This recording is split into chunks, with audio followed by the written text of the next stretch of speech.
Gusto kasi ni Maharlika luhuran siya ng mga tao. Totoo, Maharlika is a bad case of narcissism. Yan na. Laglagan on the Ang problema mood. kay Maharlika, hindi niya kayang iligpit yung sarili niya sa tamang lugar.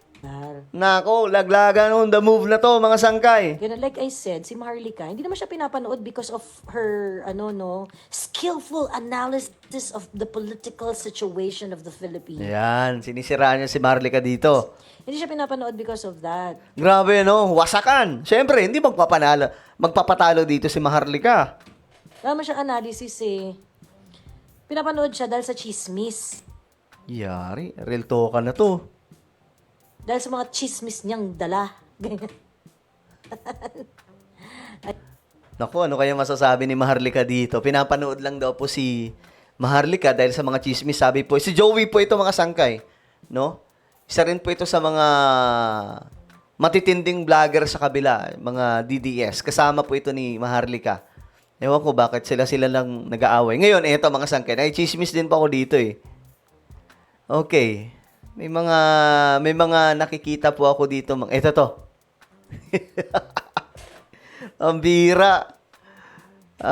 Joey, naku. Ano itong mga paninira mo kay Ma'am Hanilet Avancenia? Duterte supporter ka bang talaga? Pailalim ka kung tumira ha? Bakit kailangan mong siraan si Ma'am Hanilet? Dapat sa'yo kasuhan ng common law wife ni PRRD. Also, i-unblock mo ako. Magkikita pa tayo sa August 8. Naku, may hamunan na pong nangyayari. Ang mga sangkay, ayan. Ito, gusto kong, sana i-live po natin to, no? Chismis na. Chismis sa kabilang grupo. Ito, may ano ba ito? 3. Grabe to. This is because ayaw ni FPRRD dahil walang mga ga-asikaso kina Kitty at sa mga bata, pati sa properties at business nila. Sino ang mag-iintindi kina Kitty kung sumakay na rin ng eroplano si Ma'am Hanilet?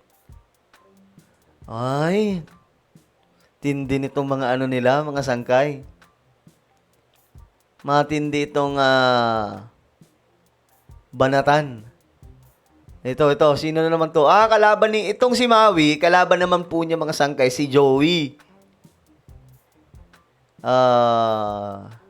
Oy, Jollibee, bida-bida, double agent, solicit queen. Ang dami mo palang mini-message at kinakausap para siraan kami since December 2024. Waiting ako sa proof ng mga paninira mo, sis. Unblock mo na ako, magkikita pa tayo sa August 8. Ito mga sangkay, basahin natin. Hi Maui, hope you're great. I unfollowed you before because of Joey. I used to see Maricar but not anymore. Please tell Maricar na ang pinapakalat ni Joey is si Maricar ay isang frustrated PR at si Maricar ang nag-iisip ng double. Matitindi po itong chismisan ha. Samantala mga sangkay, alam nyo yung mga vlogger ngayon na nasa side naman po ng side ng Marcos administration. Chill lang. Wala po. May nakita ba kayo nag-away-away ng mga vlogger ng sumusuporta sa Marcos administration? Wala mga sangkay. Siguro nung una, naalala ko nung una mga sangkay, diba? Nung unang pasok ni PBBM bilang Pangulo. Okay pa yun, bati-bati pa lahat yun mga sangkay. Nagkaroon ng gulo. Yun na, lumabas na nga po yung mga ensaymada, etc. mga sangkay. Na hanggang sa tumagal, naglaglagan, nagkaroon ng away, hanggang sa naging DDS yung iba. Ganoon ang nangyari. Pero ngayon kasi, nagkaroon na po ng permanenteng kinalalagyan. Yung iba talaga naging permanente ng DDS, yung iba na natili sa panig ni PBBM. So ngayon, mga sangkay, makikita po natin, yung mga nasa side ni PBBM, ano sila hindi po sila nag-aaway-away. Tingnan nyo na lang, maghanap po kayo ng mga away ngayon ng mga pro-BBM, pro-government, wala pong nag-aaway. Nagkakasundo, may mga pa nga mga sangkay, may mga ganap pa nga po may mga pera naman yung mga yan Sumasahod po yan sa Facebook at YouTube. So, may mga nag-outing sila, nagkakaroon ng mga bonding. Yun po ang nangyayari.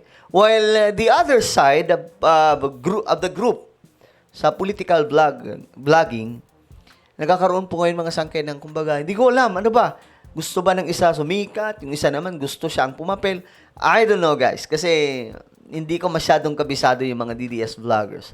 Pero isa lang ang malinaw ngayon, mga sangkay.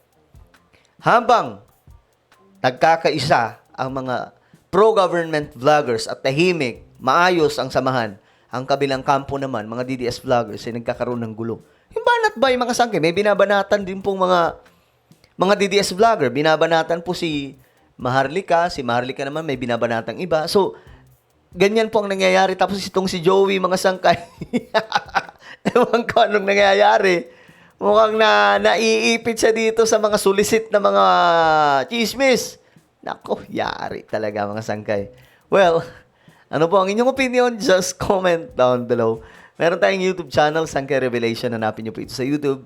Kapag nakita nyo na, i-click nyo po yung subscribe, i-click ang bell, at i-click nyo po yung all. Ako na po yung magpapaalam. Mag-iingat po lahat. God bless everyone.